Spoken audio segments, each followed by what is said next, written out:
Ito sa tanan mga isono, ihangyo kamo sa pagmamarog alang sa pagtahod sa pulong sa Dios. O ako magabasa diri sa pulong Dios na isulat sa libro sa Mateo 28, versikulo 19. Therefore go and make disciples of all nations, baptizing them in the name of the Father, and of the Son, and of the Holy Spirit. Magampota. Labing halang ang hana ng mga Diyos ng mga oras sa Ginoo. Lord God, anya Ginoo imong ubos nga lagad, minahukan kanimo Ginoo, nga dili mga pulong nga Ginoo, dili mo labay kawang lamang Ginoo, kundi manunod kini sa among mga tagsa-tagsa kasing-kasing Ginoo, ug aron magahimo kami Ginoo sa pagtuman sa mga bando sa kinabuhi. Lord, gidayon mo salamatan ni tanang Ginoo, giyahay ko Ginoo sa pagsaysay ni tanang Ginoo, gidayon mo salamatan tanang Lord, naagi lamang sa gamahanan nimo nga pangalan sa pangalan ni Jesus. Amen. Balik mo sa paglingkod. Ang pulong sa Diyos mga ison, kinayon, hindi sa libro sa Mateo, Kapitulo 28, versikulo 19, Therefore go and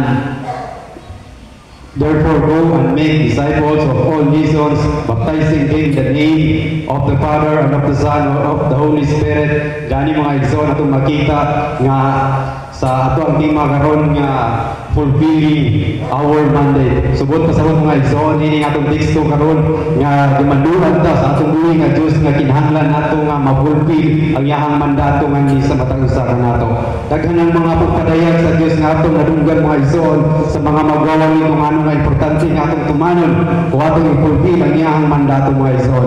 Mandate o mandato, subot pasabot mga igsoon, it is an order from the highest authority. O sa Isos, may sa versikulo 18, all authority is given unto me in heaven and earth. So sa ato pa mga ison, ganang naman do, gikan sa atong buhay ng Diyos, sa mga ison, sa atong tingma karon, fulfilling our mandate mo, pasabot, magkinabuhi kita nga naa ilalong sa kasuluhan o ilalong sa kalulukan sa atong buhay ng Diyos. Magkinabuhi kita mga ison, nga atong panipuputan, nga atong ma-fulfill ang mando sa Diyos sa atong kinabuhi. But how can we fulfill God's mandate? Yan na ito. We can fulfill God's mandate ato ang tinuhaon sa ato ang kinabuhi, ato ang pangayon sa tungguhin nga Diyos, nga atong mabatunan ang kasing-kasing nga tinunanon na igugma sa tungguhin nga Diyos, nga susama nga niingon siya, love the Lord your God with all your heart, with all your mind, and with all your soul. Kapinyahin nga mga igsoon, atong mabatunan ang pag-igugma diya sa tungguhin nga Diyos. Mga mga igsoon, makahatag itang dakong higayon sa pagkalaga sa tungguhin nga Diyos, kung aniya ka nato ang dakong gugma, na igugma kita sa tungguhin nga Diyos, sa tingkong nato kasing-kasing kalag ang Espiritu mga igsoon.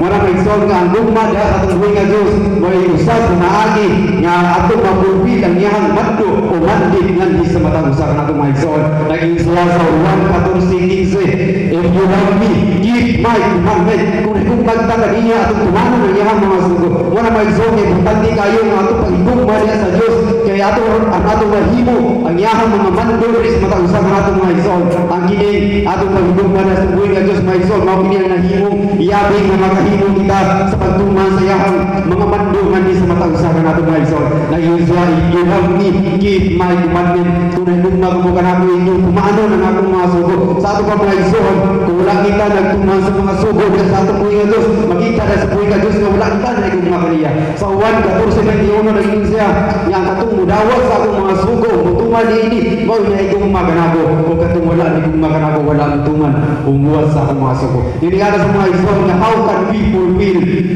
God's mandate? Usaw na natin pag-fulfill ang mandato sa Diyos sa atong kinabuhi mga igsoon.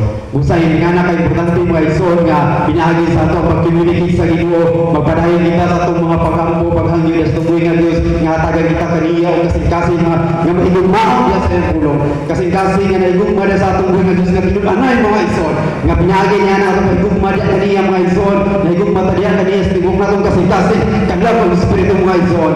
Walay mga butang, walay daghang mga rason kung ano di kita makalagay sa tungguhi nga Diyos. Kaya ano man ang Ginoo nga naigugma, adunay daghang mga pamagi, mga alagaran siya.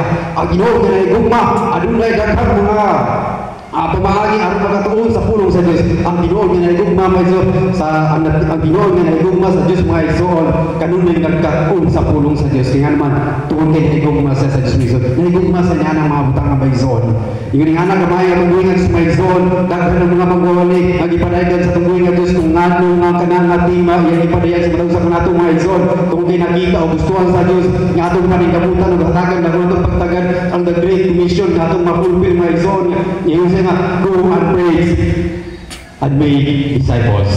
Yang kita mention nga how can we fulfill our mandate. Usay berarti kita mention nga tuwa ma-fulfill ang mandate sa tuwing nga Diyos kailangan nga itong ma-acknowledge ang malang espiritu nga may magdumalas ng magdusag sa itong ginabuhi nga may magiya sa tanatong pagkabuhatong mga igsoon nga aron magdilaab o magasigaw manunod sa tagsa-tagsa kasing-kasing nga mga pulong mga igsoon kung kaya ito ang kinilihatagan o dakong pagtagad sa ito ang ginabuhi mga igsoon kaya aron na ito ang ma-fulfill ang iyang mandato nga hindi sa matangusakan na ito fulfilling our mandate o fulfilling God's mandate. Ang Diyos mga igsoon nagpahilundong sa matangusakan na ito kung sa may estado sa inyong kinabuhi daw mga igsoon gipahilundong na niya mga igsoon anak ay naman ang inahangkong mga hinahangkong tinuhaay so tinuhaon nato nga sa atong pagigugma sa buhay nga Dios nato sa higugmaon sa atong tigbuok nato kasing-kasing kalago ng espiritu mga igsoon sa tigbuok nato unahuna mga igsoon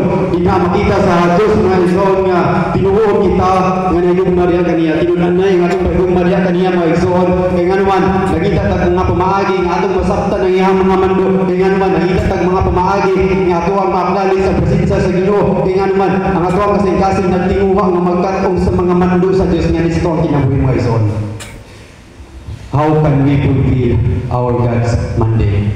Ang pulong sa Diyos na kinabuhi mga igsoon nga ato sa higugmaon sa tigong natong kasing-kasing kalagaw ng espiritu. Kaya pinahagi na mga igsoon ang ubang mga tao makikita na ito nga daghang mga rason. Pero kung tinawag na igugma sa Diyos, at napatilag ang mga rason aron nga mudahay, magpasalamat sa buhay ng Diyos. Kung tinawag na igugma sa Diyos, adlaw-adlaw mga igsoon, imong gikatunan ng pulong sa Diyos, sumala sa iyong giingon sa usiyon, so nga tunan mo kini adlaw kabi aron magmaswagong ka. Kanang mga pulong mga igsoon nato kanang mahimo kung atong gi-acknowledge ang Diyos na may muhatag ka nato o kasing-kasing na may gugmaon sa mga pulong. Ang Diyos atong gi-acknowledge nga siya mubago sa ato ang kasing-kasing niya ipag-uhon ato ang kasing-kasing nga sa tinuod-anay may gugmaon diha sa pulong sa Diyos mga igsoon. Giday nato na ng Diyos mga igsoon magabuta. Itong salamatan ang Diyos niya ang tanang mga igsoon yan mga pagpahinundong nga di sa matagusa ka nato nga niining mga orasan mga igsoon. This is not an fellowship, but it is part of fulfilling God's mandate. Diyan yung kamuso panindog at salamat ang tunggoy nga Diyos. Manang doon, kamanan mga Diyos, salamat kay Ginoo sa iyong pagkamayo sa matang